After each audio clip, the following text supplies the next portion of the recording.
The following program is intended for mature audiences.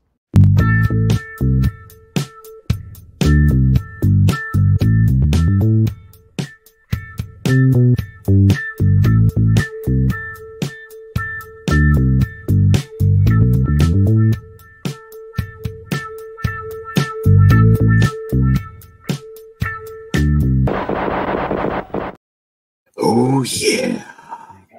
Welcome to the hotline. I'm primetime DJ Shine, live, taking your calls.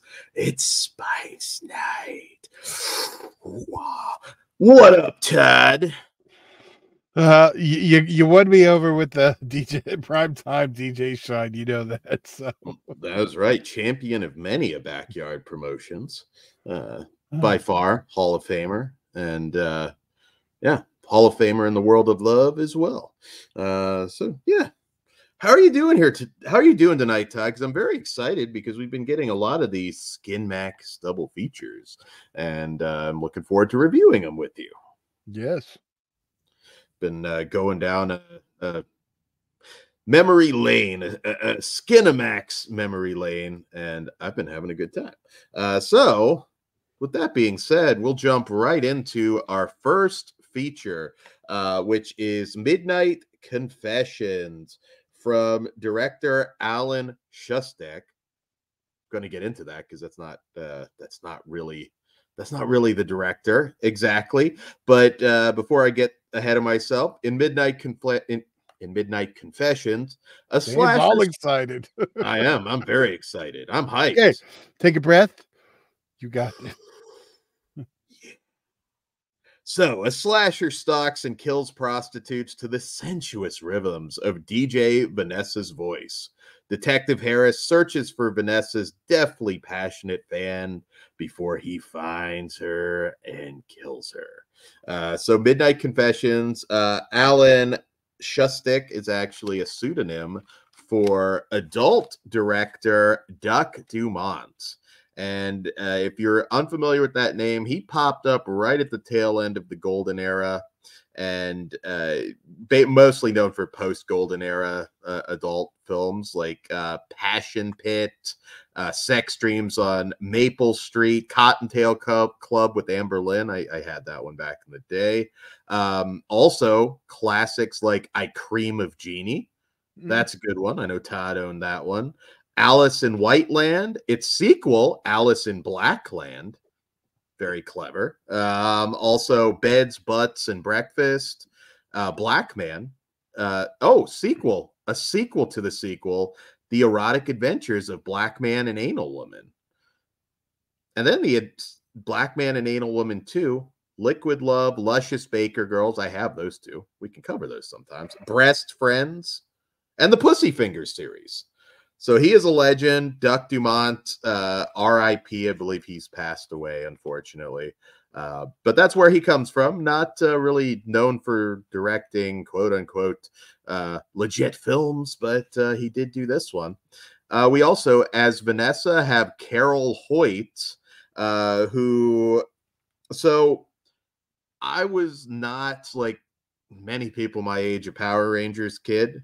But I know obviously many people my age and even younger were. And Carol Hoyt played for 45 episodes of Power Rangers Turbo, which was probably the second series. I don't know. That could have been after your time. I remember. It was still the 90s. So She played Demetria Divatox. I'm assuming the villain for 45 episodes of that. She was also in American Tigers with Cynthia Rothrock. She plays our DJ here. We also have in the cast Richard Lynch, who plays Detective Harris, who definitely feels at times like they shot a lot of his stuff just on his own, where he was just randomly reacting to people who weren't there. It's not a new trick, Asylum. Not a new trick by any means. We have Amy Rochelle in a small role, and she will be covering one of her movies at some point here on because she's on one of the Skinmax titles. Monique Parent, one of my all-time favorites. And one that I did want to talk about, the late adult film actress Tori Sinclair plays Alan here. She used to work under the name Lisa Sutton, and she also worked under Tori Sinclair. Although she was known for adult films, she did a lot of classic softcore work, including Lolita 2000, which is a wonderful movie. She was in Scandalous Behavior with Shannon Tweed and James Hong, The Exotic House of Wax, another one I'm quite fond of, Scanner Cop 1 and 2. She was also in that, and she did a guest spot on Silk Stockings and Vinegar Syndrome. I've requested it before. She was in Tough and Deadly with Rowdy Piper and Billy Blanks. So she had a good mainstream career, and she sadly passed away a couple years ago randomly, way too soon. So I wanted to put her over. Tori Sinclair, very beautiful, very talented, and yeah.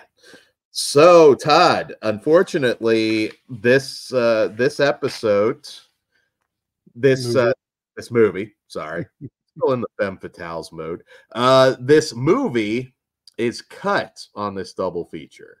It becomes really obvious the lesbian scene between Monique Parent and Tori Sinclair starts, and it just cuts away totally before they even take their clothes off. So I was a little bit unsure what was going on. This DVD runs 74 minutes, 39 seconds, and the actual uncut running time is 1 hour, 21 minutes, which I confirmed and you confirmed.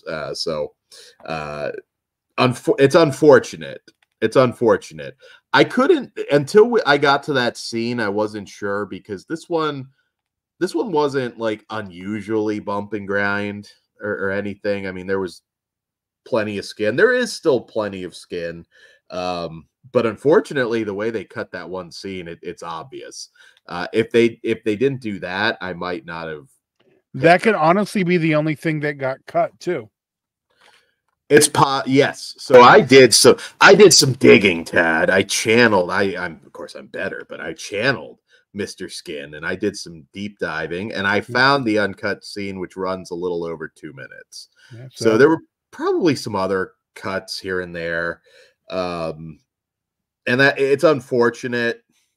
This is not a great movie anyways. If you're not into these types of films, which you and I are. So I still had a good time with it.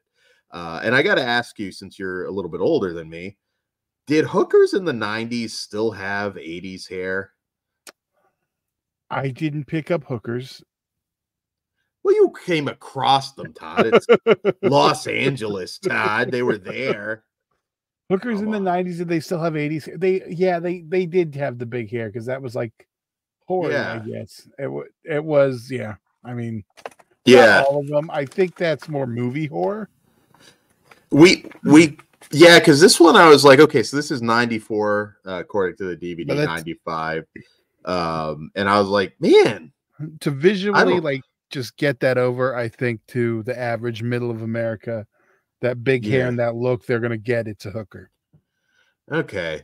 Yeah, because we kicked this off and I was like, wait a minute. Did this sit on the shelf a while or something? Because 30 years old. 30 years old. That's where we're at on this one. Yeah, weird.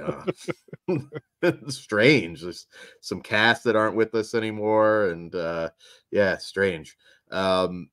So we do get a small role from Julie Strain. If you're a fan of hers, rubbing a phone on her titties while she's talking to the DJ. Pretty sure probably still shot at her house too. Even back then. Yeah, most likely. My house.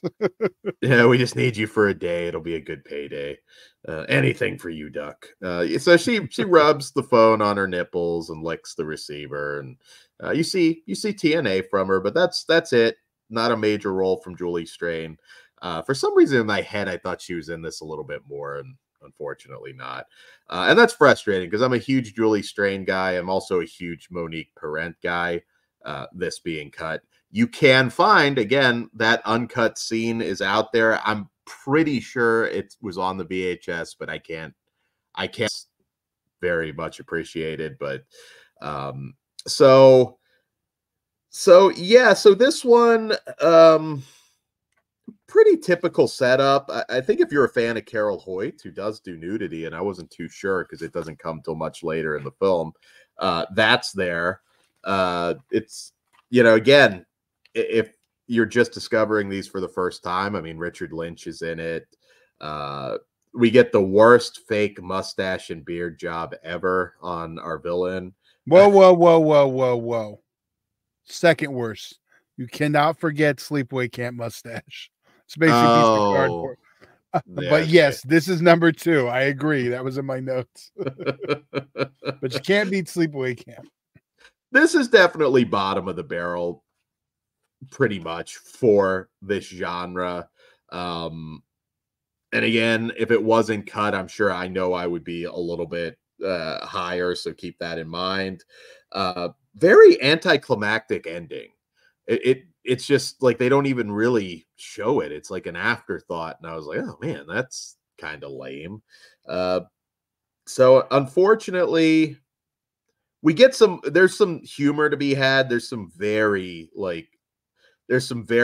funny and unnatural adult film dialogue in this that popped me a few times. Some political incorrectness, but generally speaking, I would pitch it to Power Rangers fans. If you wanted to see Carol Hoyt's character naked, you get to see her in the shower and she has a love scene.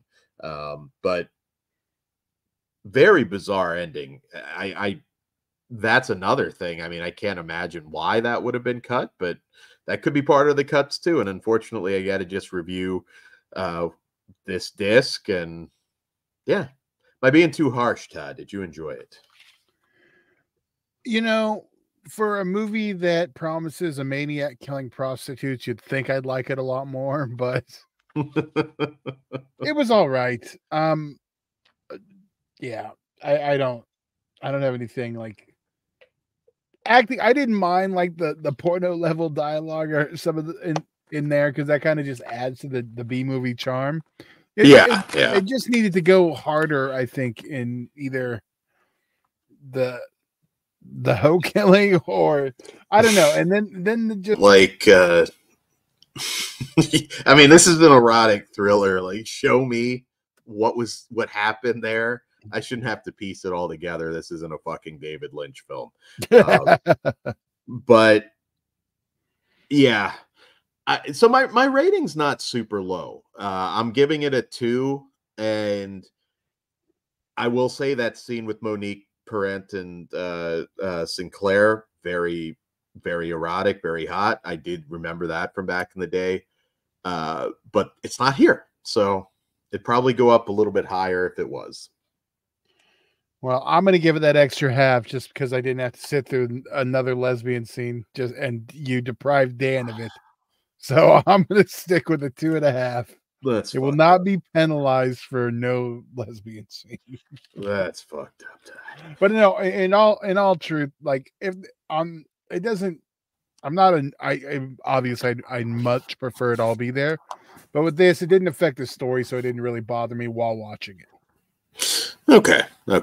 Well, the Power Rangers girl has a nice booty, so there's that. We got to ask Pugs, because he's definitely well, you are too, but he actually watched. But I don't know if that one is like the generation after, because he might have cycled out by then.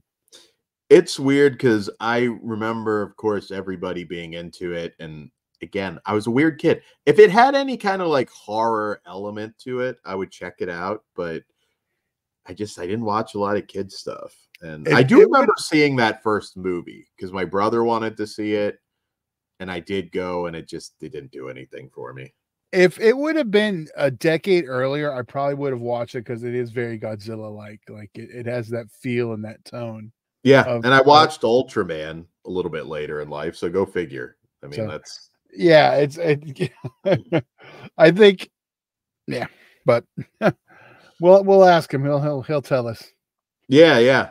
If not, he'll be in for a surprise. There you go. There you go. All right. So the next one I am very excited to talk about. So our next film is from 1995 and iconic director, writer Lee Frost, Private Obsession. So this film, obsessed with her beauty, Richard Tate has kidnapped Emanuelle Griffith in an attempt to brainwash her into becoming the perfect woman, his woman. So I've got a lot to say about this movie, and I know you do too, but if you're unfamiliar with the name Lee Frost, this guy is exploitation and grindhouse royalty. It's kind of sad that more people don't know the name.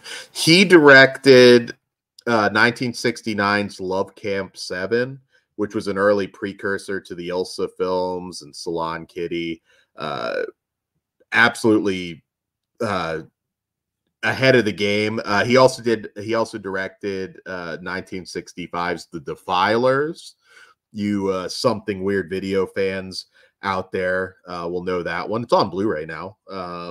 That's also like early exploitation gold, an early roughie that he actually co-director David F. Friedman on that one. He was all over the place. He also did 1972's The Thing with Two Heads, which is a fucking blast. Chain Gang Women. My all-time favorite, a lot of people put it in the nudie cutie label, House on Bear Mountain, which was the nudie cutie with Universal Monsters. So if you're a fan of early sexploitation, come Halloween, I highly recommend you watch House on Bear Mountain. It's so fun. He also did under the nudie cuties, Surf Tide 77, which was an early one. The Western exploitation film Hot Spur, Black Gestapo. He also touched the Mondo genre with Mondo Freudo and Mondo Bizarro. And he was the writer. One of my all-time favorite movies, Race with the Devil. He wrote that, which is a great drive-in movie. So this Private Obsession is kind of historical because this was director Lee Frost's last film. And he hadn't directed anything for 10 years before this. This was his swan song in 1995. And Lee Frost, I know in the past, different reviews and retrospectives on him, he's always been accused of misogyny in his past films, and this voice is not going to change anybody's mind. He also briefly did it. He did a XXX movie called Climax of Blue Power, which is on Blu-ray. So this one's unique. It stars Shannon Whirry, Erotic Thriller royalty, as Emanuelle Griffith, and that also puts this in that massive Emanuelle canon. There's 400 plus films that have loose ties and are considered Emanuelle movies, and she's a very we kind of set her up as this sort of ultra feminist fashion model, and again, this is another one I've seen, but you watch it again with fresh eyes, and in 2024, I don't remember her essentially at times through this movie being mostly pushed as the villain. Really, I mean, she's kidnapped by this guy, and you get this vibe that Lee Frost is kind of trying to make her the problem. It's insane. It's like he knew this was it, and he just decided to unload some shit on this film. We kind of go a little bit over the top at the beginning. She's getting some award, and she's talking about equal pay for women, and who wants that?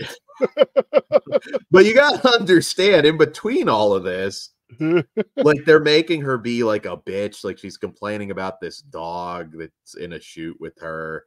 She's mean to her assistant, and it's just, they set her up to be a really nasty person.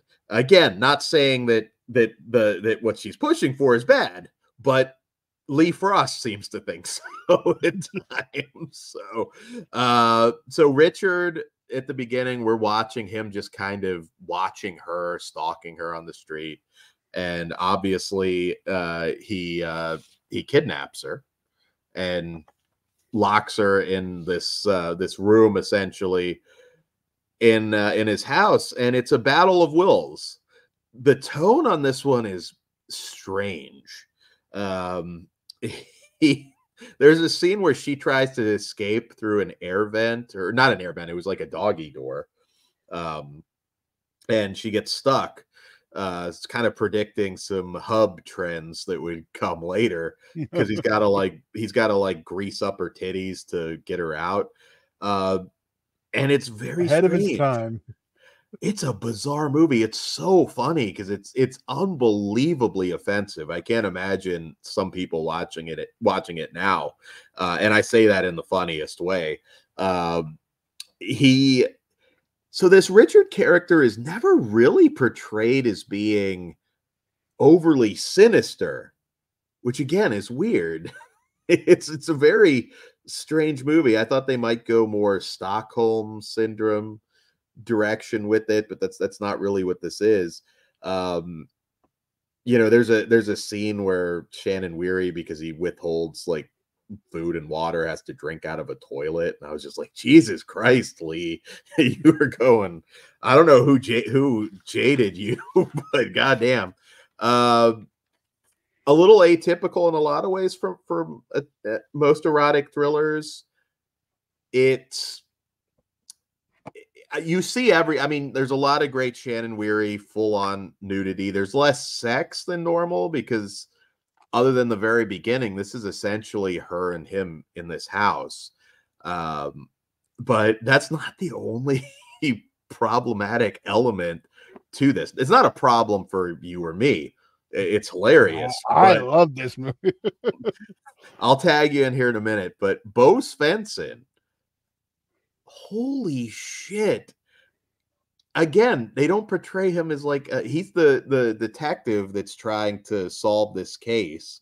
A lot of times it felt like you didn't even need that part of this movie at all, but we get the scene with the Asian stereotype character, but where he's trying to interview this woman, and the running gag is he can't understand anybody that's not born in America. And imagine this actress playing. It's kind of a callback to Mad TV. I was waiting. At one point, I swear she almost said he looked like a man. And if you're a Mad TV fan, like, you'll get it. Like, it's a running gag of him just not understanding foreigners. And there's another scene where he's on a phone with a guy, and this like mariachi music starts playing, and that's like the running gag. So it's not only sexist, it's racist. Oh, yeah. Lee Frost hated women and minorities. Definitely. It's like, when they have her say Cadillac or Lincoln, I could not. I was like, they set her up to say it, and I was like, they're really gonna do. Oh my god, wow. I was like, that I was like, that's a little much. It has to be seen to be believed. And obviously, when I saw this as a teenager, I'm sure some of it registered, but holy shit, did I forget? I don't know, just set life goals for me. I was laughing so hard my side hurts. I'm going to say, if you're watching Flesh Wound After Dark, you're not easily offended. So you can overlook a lot of this, but yeah, Bo Svenson even has a "you people" speech to the black cop. Todd, hot tag. I could not believe this movie. Wow. It's funny because he kind of looks like a bootleg Frankie Avalon, so you're kind of like, okay, he's, even like his speech patterns that had me laughing when he's doing this stuff. The first thing, I was watching this, I got a little too deep while watching this. So there's a scene in the limo, knockout gas is used. Yeah. And I'm thinking, so like knockout gas was like always a big thing in like movies in the 80s and 90s. Oh, even back to the 60s, James Bond. Yeah. Yes, but it really like kind of fell out of favor in like around the 90s. So it's like the tail end. But I was like thinking, like I was getting a little too into it, and I was like, well, if he doesn't turn the gas off and he just keeps letting it run, isn't she just gonna die? Like when you knock someone out with gas, like aren't you taking a chance they're not gonna wake up? But I was being a little too realistic, I guess. But one thing in the beginning that I thought was funny, like because when he's off, I can't remember where he went the first time, but she's ringing the buzzer and she's screaming. She's so fucking mad. She's just like, yeah, like it's the fucking end of the world, and it's like the first fucking day. Like you figure she does it, like, and he doesn't get a response. He's not gonna just start screaming like a motherfucker. He's just be like, all right, I'll try it again later. It's the first fucking day. She's fucking going bad shit insane. I was like, all right, bitch, that's why you're chained up. Todd sympathized with Richard. Evie was cooler, but that whole Avalon thing wasn't working for me. Didn't say he didn't have good ideas. There's a reason I also loved Breeding Farm so much, Dan. Yes, I get it. I was watching this. I was like, Todd is in heaven right now. Oh my god, so was it. Took me 3 days to watch it. This movie is unbelievable. We got to do a watch party with Pugs. Pugs does have to experience this. I was thinking that too. It and again, it delivers. I mean, Shannon Whirry is disrobed for a good chunk of the film. You see everything. So that's all there. There's only she has a couple scenes with Richard. It's an erotic thriller, so mild spoiler alert, they do fuck. And then there's a very brief scene at the beginning. So it's not heavy on the bump and grind, but they do get her out of her clothes a lot. But man, it's just funny. It's just funny. And there's portions of it that are kind of shitty. Again, the whole investigation portion of it's all kind of pointless, except that's because essentially Bo Svenson's comic relief. Wow. I thought it was offensive enough, but when Bo Svenson showed up, I was like, holy shit. This should be in a time capsule that people dig up just to discover like what it was like in the 90s. It's if you're a fan of Lee Frost, you should 100% check this one out. Again, it's the only film he did in the 90s. It was the last film he ever did. And legit icon of exploitation cinema.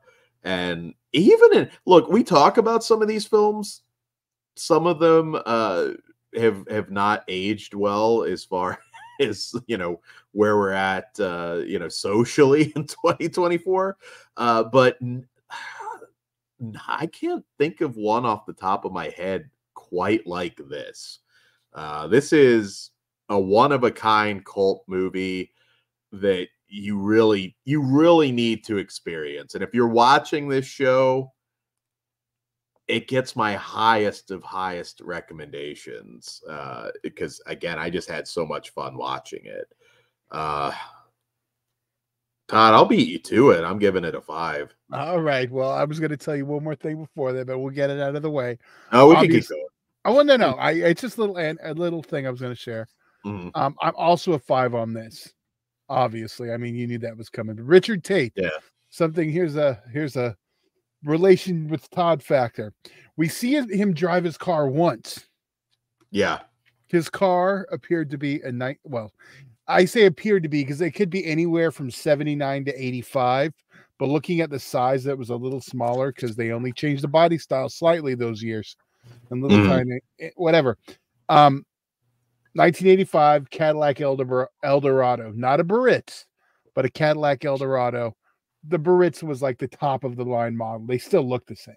The one has a few extras, but I own the same car, so I was very excited when I saw it. Oh, nice. Yes, that was and yeah, just because I picture ready. I miss that car very much. So that's your car, not just this one is not actually my car. My rims were different. I didn't take enough pictures, but it's the same thing that even has the sunroof. It doesn't have the gold package mine had, but okay, it's a good looking car. It is. That's yes. All right. I regret not having it anymore, but don't make me sad. There is another name in this film. Rip Taylor has a. Oh yes, how did we leave Mr. T out? He plays Mr. T as a very flamboyant travel agent. Although with Lee Frost, how hard he went with some of the rest of this, I'm surprised he didn't go even further with that character, to be honest. But if only he lived for a Private Obsession too. This would have been my Night Eyes. Sorry, you got overthrown. I do. The one thing I was going to say, we've talked about the Shannons before, and I think I've flipped. As a youngster, I was definitely more Tweed over Whirry. But both have aged very well. They have, and I think now though I kind of prefer her. Like, if you movie wise, they're all still classics, but I'm just saying as I've grown up to adulthood, and I think she's the more attractive lady. If I had no connection to them and they were just both standing before me, had no inkling of them being in these movies or anything, I would probably go Whirry too. They're both still drop dead gorgeous. I've seen recent photos of both. It's wild. They could still fucking do these movies. That's how strong I feel. There's some funny things in this. I don't know if you noticed when she's like stuck in the doggy door or whatever you want to call it. When she's actually stuck in it, you could see that thing was much bigger. When she's in the room, it's literally like a little like doggy door that she couldn't even get her fucking head through. So I thought that was a funny little goof in the film. There's also points where it's like it really feels like you could have just gotten out of this quite easily by just shutting up and not being a dick to him at times and getting him to just lock you back up. But yeah, I mean, it might make some of you mad, but it's so over the top. I mean, how are you offended by it?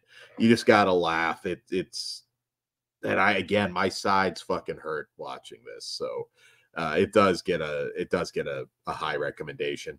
We say it all the time. I sound like a broken record, but they don't make them like this anymore. You'll probably never get anything like this again. This is a special point in time when it comes to these types of erotic thrillers that it's just never going to happen again.